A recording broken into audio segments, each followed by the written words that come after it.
Well, I'm Robert Henderson from the USA, actually from Texas. Nun, ich bin Robert Henderson aus USA, eigentlich aus Texas, genau. And I am here in Germany and want to just share a few thoughts I have with you about apostles. Und ich bin hier in Deutschland und möchte ein paar Gedanken euch mitteilen, die ich habe. Was ist ein Apostel? In the church, we've moved into seemingly a new era where apostles are being revealed. In der Gemeinde, im Leib Christi, sind wir in eine neue Ära gekommen, wo jetzt die Apostel offenbart werden. Clearly from the New Testament, apostles are present there. Ganz klar sehen wir im Neuen Testament, dass es da Apostel gibt. Jesus called his first 12 disciples that he raised up, he called them apostles. Und Jesus hat auch seine ersten 12 Jünger, hat er Apostel genannt. And the interesting thing was he did not choose a religious term. Und interessanterweise, er hat keinen religiösen Ausdruck damit gebraucht. Apostles was actually a military term. Apostel war zu damaliger Zeit eigentlich ein militärischer Ausdruck. One of the first uses of it was to speak of a naval commander. Und der erste Gebrauch dieses Ausdrucks Apostel war eigentlich ein Befehlshaber in der Navy. It was a commander that had a fleet of ships under his charge. Also ein Kommandeur, ein Schiffskommandeur, Befehlshaber. And they went forth in the name of their king to establish new colonies. Und sie sind im Namen ihres Königs ausgezogen, um neue Kolonien zu etablieren. And so the commander, the fleet of ships, and even the new colonies that were established.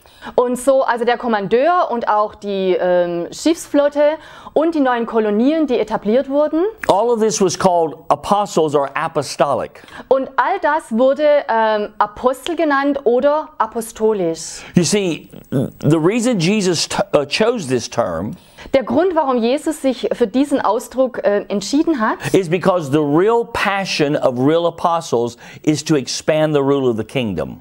Weil die Passion eines Apostels ist es, die Herrschaft eines Reiches auszudehnen. You see, what has happened in the church over many centuries Was in der Kirche geschah über viele Jahrhunderte hinweg, is that we have shifted out of an apostolic model of the church into a pastoral one. ist, dass wir es aus einem apostolischen Modell in ein pastorales Modell sozusagen verwandelt haben. So now the emphasis of the church is pastoral care.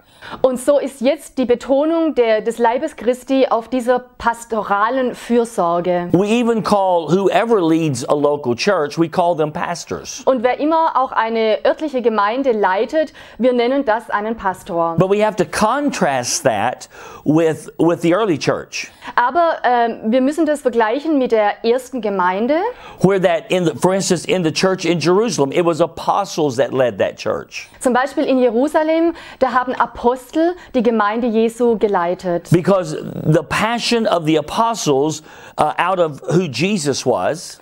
Weil die Passion der Apostel kam von dem, wer Jesus war. Was to expand the rule of the kingdom. Und es ging darum, das Reich Gottes auszudehnen. It wasn't just to meet the needs of people. Da ging es nicht nur darum, für die Leute zu sorgen und ihre Bedürfnisse zu stillen. Even though that's very important. Obwohl das auch etwas sehr Wichtiges ist. It was to see even culture be reshaped. Aber es ging auch darum, dass eigentlich eine ganze Kultur wieder neu geformt werden sollte. For instance, you see this in Ephesus. Man sieht es zum Beispiel in Ephesus. A city wholly given over to idolatry. Das war eine Stadt, die voll im Götzendienst drin war. And before the Apostle Paul and his ministry is through in that city, und bevor der Apostel Paulus und mit seinem Dienst da durch war in dieser Stadt, and the church that was raised up in that city, und die Gemeinde, die dort entstanden war, they were burning books of witchcraft. Da haben sie zum Beispiel Bücher verbrannt, Zaubereibücher. And everything began to shift away from idolatry to Christianity. Und die Dinge wurden ausgewechselt. Sie sind weggekommen von dieser Götzenanbetung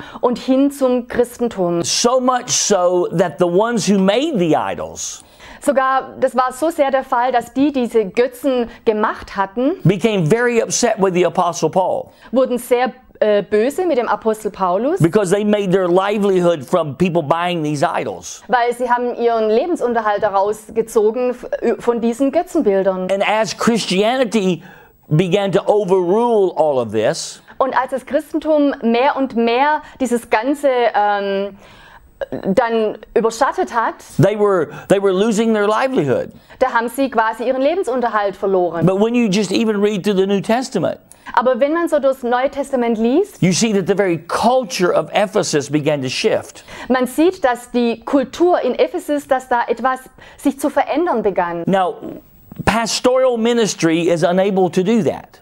Ein pastoraler Dienst kann das nicht bewerkstelligen, It takes apostolic ministry, sondern es bedarf dieses apostolischen Dienstes, whose passion is to see the influence of Jesus visibly made manifest. Und da ist die Passion, die Leidenschaft, dass die Herrschaft Jesu hier sichtbar gemacht wird. Now, we do not believe that we're going to create a utopia on the earth, Wir glauben nicht, dass wir ein Utopia auf Erden bauen werden, but we do believe we are to have as big of an influence as we possibly can, aber wir glauben, dass wir den größtmöglichen Einfluss haben sollten. and that apostles are being raised up with new levels of authority. Und dass Apostel hervorgebracht werden auf einer neuen Ebene der Autorität, So that the expansion of the kingdom rule of Jesus can be felt.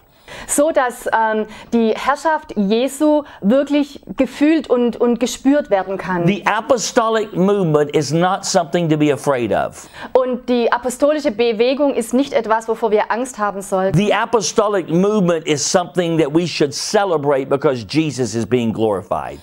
Die apostolische Bewegung ist etwas, was wir eigentlich zelebrieren sollten, weil Jesus dadurch verherrlicht wird. Lord bless you. Der Herr segne euch.